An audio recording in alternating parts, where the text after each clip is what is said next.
It's an unassuming piece of land that tells an important story. This is where more than 7,000 people, mostly U.S. citizens, were imprisoned.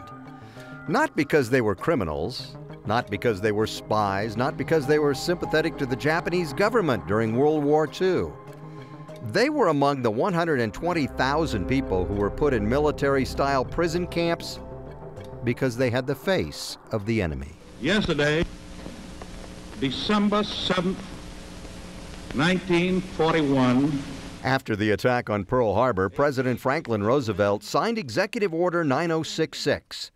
It led to the Army rounding up Japanese Americans, mostly on the West Coast, relocating them to places like Amachi. They left their jobs, their homes, and their lives behind. Marge Tenawaki of Denver was a little girl when she was at the Manzanar concentration camp in California. I would always have to hold my mother's hand and not speak. I remember that I used to watch the bugs crawl up and down the tar paper covered mess hall just to amuse myself while we were waiting in line.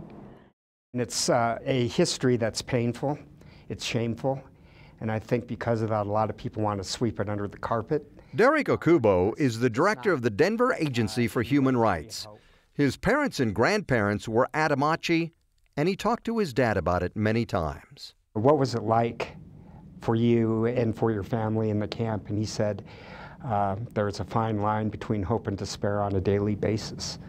They created their own gardens, their own activities and things like that. Just, again, just showing the determination to try to continue living despite living behind barbed wire in a prison camp. Today, there are remnants and renovated landmarks from the original Amachi.